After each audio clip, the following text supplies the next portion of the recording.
Hi, this is Angie Cooper of Knitwegian. I'm going to demonstrate how to do a cable cast on. If you'd like to skip to the section that interests you, there are direct links in the description below. So this is a great cast on that produces a really attractive edge. You can see there it's got a lovely braid. It's like a braided edge there. I hope you can see that. It's also a great option if you need to add stitches to the beginning of your row, like in a shawl pattern. The other fabulous thing is that when you're casting on, you don't have to estimate how much yarn you need to cast on. You can just say that's how long you want your tail and you're good to go. You just start like that. I've used this cast on in a cowl pattern. You can see the edge there, and that's the reverse, and I've included a link to that pattern in the description as well if you wanted to look at that a bit more. So I'll start first with the basic how-to, and then after demonstrating the Continental method, I'll give you a tip on how to refine the cable cast on so it's more even, as usually the first stitches and the last stitch don't look like the others. So in this one I have actually done that. I've refined it, and so it's got an even edge, it's got a corner there, and the stitches look like the others, and same on this end. It's a bit hard to, there we go. So on that corner there you can see it's a corner and it matches the rest of the cast on. So this is a refined one, and I'll show you how to do that when I've compared our cast on and you can see the options.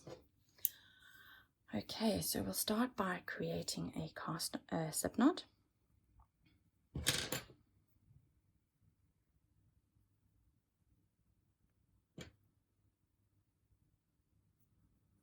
Okay, so our first stitch is a knitted cast on. So all that we need to do is insert the needle into the stitch, wrap the yarn around the needle, pull that loop through, and rotate the stitch by putting the left needle in front of the loop and pulling it from right to left. Okay, so there's your first two stitches. That's your slip knot, and that's your knitted cast on stitch. So we're ready to start our cable cast on now. So we're not knitting into the stitch. We're not knitting into any of these stitches. All we're doing is we're going into the gap between these two stitches. So I don't know if you can see that. It's directly between those two stitches in that gap. Then I wrap my yarn around the needle and pull the loop through, rotate the stitch, and by putting my left needle in front of the loop and pulling it onto the needle. Now, again, don't go into that first stitch.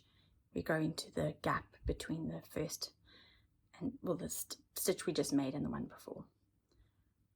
Knit, and instead of pulling it tight, what I like to do is I like to put my needle in first, then pull my stitch, and that creates an even edge and even tension, and it just means I'm not struggling to get into those gaps. So if I pull that tight and then get in there, it's okay now, but sometimes it can be quite tight and you're fiddling around a bit, you might even catch your yarn and so forth. So I'll just show that again. Go into the gap, wrap the yarn around the needle, pull up a loop, rotate the stitch by putting the left needle in front of the loop and pulling through. I put my needle in, then I pull my stitch tight,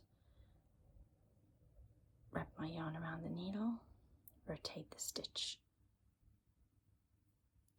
put my needle in through the gap again, then I pull it tighter, wrap the yarn, rotate the stitch.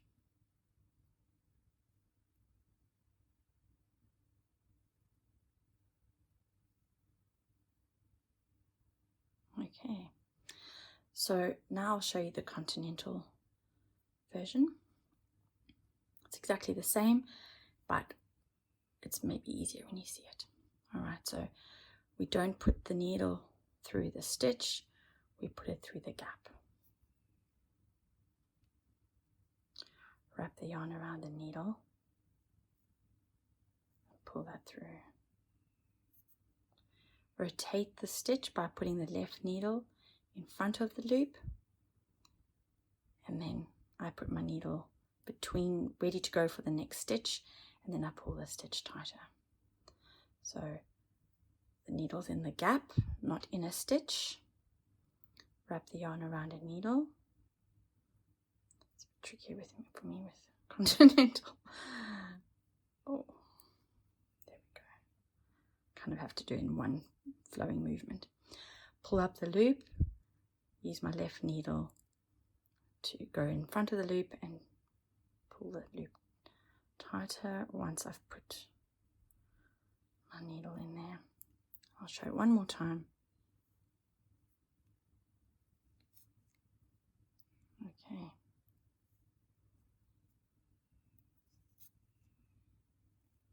And there you have your cast on, your cable cast on.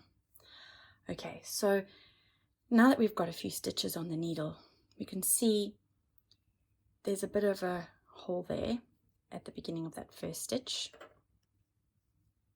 So that would end up being how your cast on would look if we kept it like this. That's your slip knot stitch, your slip knot, and then the first knitted stitch. And then on this end, it's almost like a half stitch, I kind of want to call it.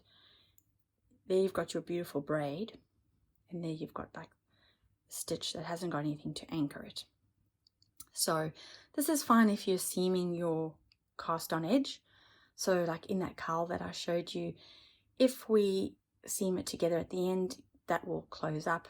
But if you're using a shawl or if you're making a shawl or a scarf, then you might want a cleaner, neater edge, that the stitches look the same on the ends as they do throughout the cast on. So it's probably even a good idea anyway when you seam, because it makes a nice, clean, equivalent edge that sort of lines up, and you don't have to try to make it look right. So the trick for this is, if you have double pointed needles or circular needles, then you can slide it to the end.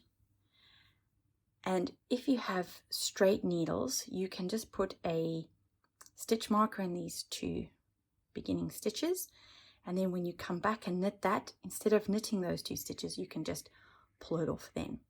But what we're going to do now is we'll just pull off those two stitches and just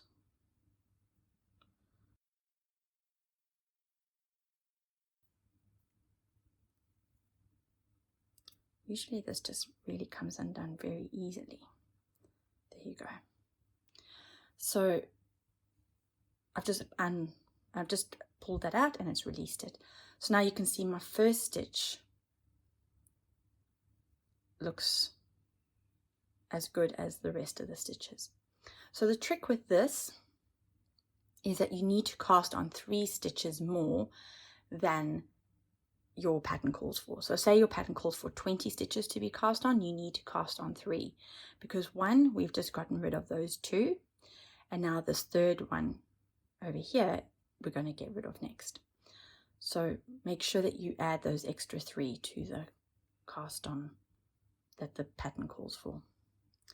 So now when we start knitting this next row, we'll knit these 2 together if the pattern calls for your first stitch to be a knit stitch.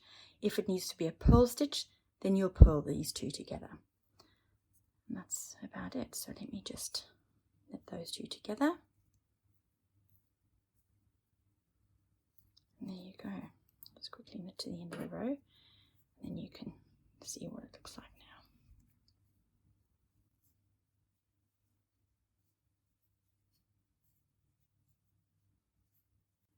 So now you'll have the same amount of stitches that the pattern called for.